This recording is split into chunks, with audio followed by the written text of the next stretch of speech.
found the one, you should never give her up. I think it's the way life changes when in love, yeah. I surround my soul with the positivity. That's why I don't worry about the things that I don't see, yeah. These days I don't worry about much. I think we should have some more fun. I still dream about the days when we were young. I'll take a hit and still finish in one, yeah, yeah. Oh, oh, oh, oh. Memory lane, isn't that too far away from our hearts, yeah, yeah. The ones we keep close, we should never let go. So tell me who you love, baby. Take a moment to unwind, fix yourself and realign yourself with the world, baby. Halo teman-teman, jadi selain menggunakan aplikasi Flip a Clip untuk membuat animasi dalam rangka inovasi praktikum virtual, nah kita juga bisa menggunakan situs OLabs, OLABS, untuk membuat praktikum virtual. Nah, bagaimana caranya? Pertama kita buka saja Google, kemudian ada yang di paling atas, yang olabs.edu.in, nah kita klik.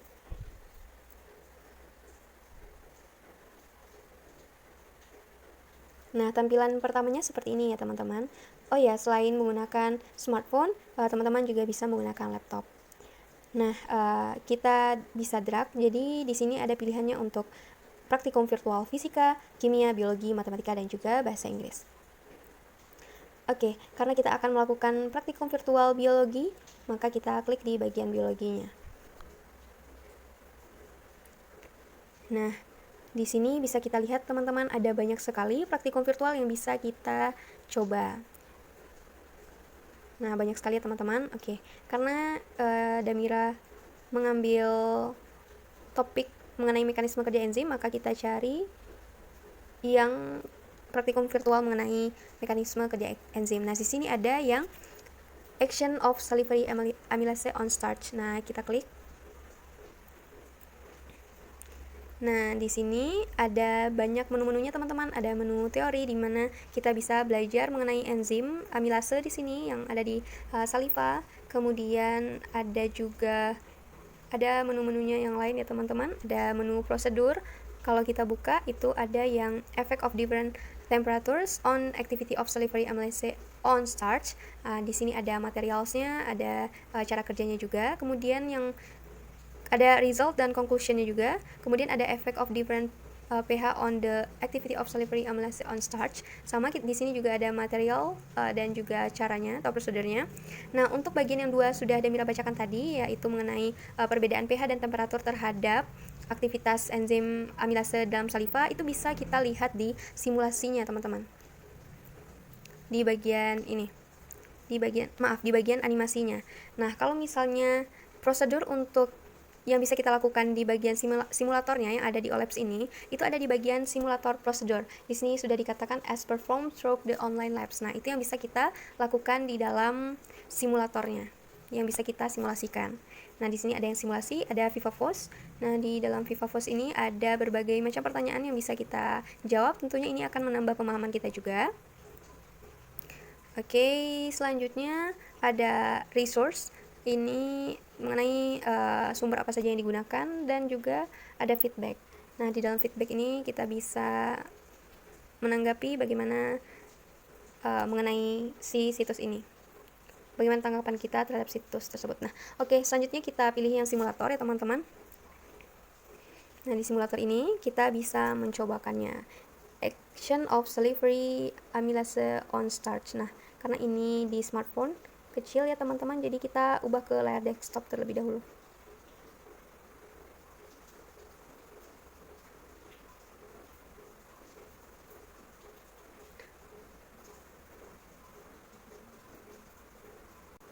Nah, oke teman-teman, di sini kalau di smartphone di titik 3 di sebelah action of salivary amylase on starch itu bisa kita pilih. Nah, di sini jadi ada select the test, kita bisa mengetes perbedaan suhu dan pH terhadap pengaruh suhu dan pH terhadap aktivitas enzim amilase di dalam saliva. Kemudian di sini kalau kita pilih temperatur, berarti nanti akan keluar di sini pilihan temperaturnya berapa? 5 derajat Celcius kah, 37 derajat Celcius kah, atau 70 derajat Celcius kah? Kalau kita misalnya di sini mengetes pH, berarti di sini ada pH-nya pilihannya 5, 6,8, dan 8. Oke, kalau misalnya kita mau ulang, kita bisa tekan reset. Nah, kalau misalnya di layar desktop itu langsung saja ada di sebelahnya teman-teman. Ini karena menggunakan smartphone, jadi harus ada yang diklik dulu. Nah, di sini Damira ingin menjelaskan apa-apa saja yang kita gunakan di dalam percobaan laboratorium virtual ini. Nah, di sini ada saliva, kemudian di sini ada tabung reaksi yang berisi larutan pati atau kanji, kemudian ada termometer yang menunjukkan suhu yang kita gunakan, kemudian ada pipet tetes, dan juga ada tabung reaksi yang berisi iodin. Nah, oke. Pertama kita coba untuk temperatur dulu ya, teman-teman. Untuk temperatur di 5 derajat Celcius terlebih dahulu. Nah, caranya itu, pertama kita drag salivanya ke dalam si larutan pati. Kemudian kita ambil pipet tetes, kemudian kita masukkan yang sudah kita ambil tersebut. Kalau di laptop lebih gampang ya, teman-teman. Nah, kemudian kita ambil lagi. Kita berikan rentang waktu yang sama ya, teman-teman. Nah, kita ambil 0, 3, 6, dan seterusnya ya. Kita harus memperhatikan waktunya, teman-teman.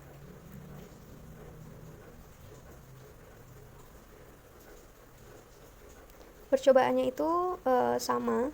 Nanti untuk kita nanti bedanya di dalam hal temperaturnya saja. Temperatur rendahkah, sedangkah, atau temperatur yang tinggikah. Dari sana nanti kita bisa ambil kesimpulannya, teman-teman. Ini sudah 12 menit. Kemudian 15 dan juga 18.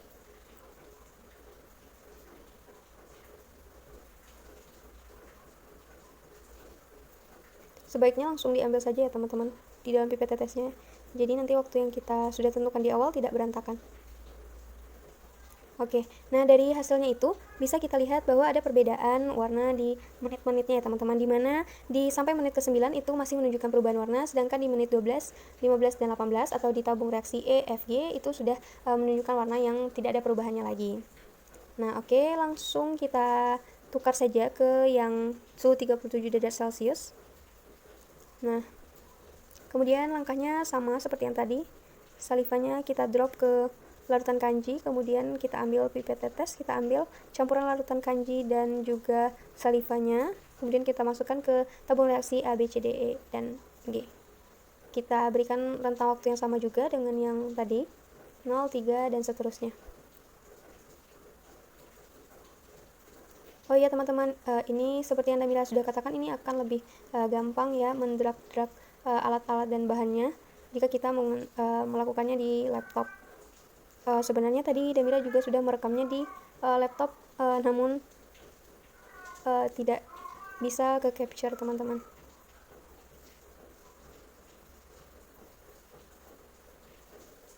Sebaiknya kita harus memperhatikan waktunya terus ya, teman-teman. Jadi nanti kita bisa melihat perubahannya yang jelas.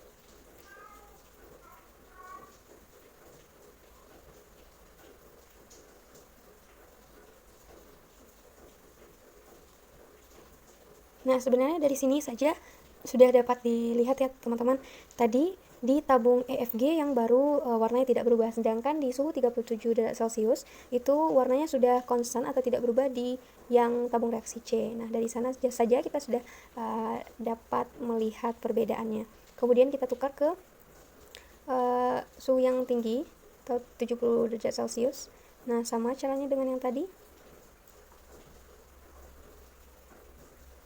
Terus kita ambil pipet tetes, masukkan ke A, B, C, D, E, F, dan juga G. Nah, caranya ini juga sama ya, teman-teman, untuk yang pH test. Sama persis.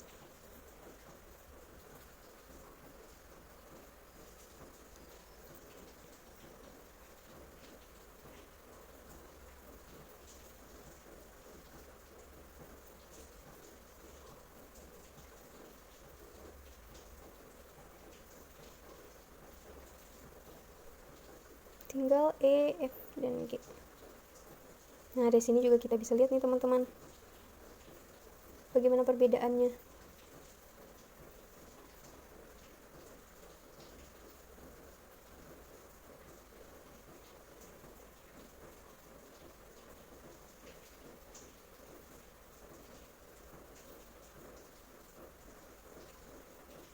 sedikit susah yang ngedragnya teman-teman. Kita sedikit diperlukan kesabaran kalau menggunakan handphone. Aduh, maaf untuk yang terakhir, sepertinya Damira kelewatan ya waktunya. Yap, kita tetap coba. Oke, dari yang untuk temperatur, percobaan temperatur ini sudah bisa kita lihat ya teman-teman. Untuk yang pH 5 tadi dia berubahnya, dia konstan itu di E, F, dan G. Kemudian untuk suhu 37 derajat Celcius di C dia sudah konstan. Dan untuk suhu tinggi 70 derajat Celcius dia di baru yang E juga yang baru konstan. Atau tidak ada perubahan warna. Nah, itu juga akan berlaku sama cara-caranya dengan pH test teman-teman. Nah, caranya benar-benar sama dan untuk hasilnya karena Damira sudah mencobakan sebelumnya untuk pH kita coba di sini pH test. Nah, untuk pH 5 itu lebih lama juga dia menuju konstannya. Di pH 6,8 lebih cepat dan di pH 8 dia juga lama menuju konstannya. Jadi, dapat kita simpulkan, nah apabila kita menambahkan air liur atau saliva pada pati, maka enzim amilase pada saliva itu akan secara bertahap bekerja pada pati dan mengubahnya menjadi maltosa.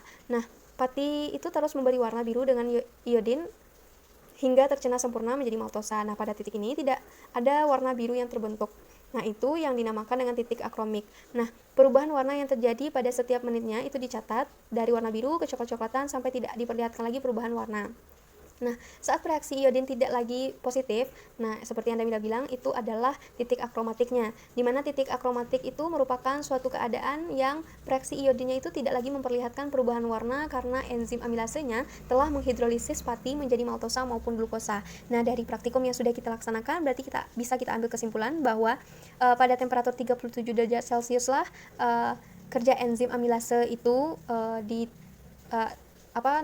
lebih cepat. Kemudian di pH 6,8 lah si enzim amilase juga bekerja dengan maksimal. Seperti itu teman-teman.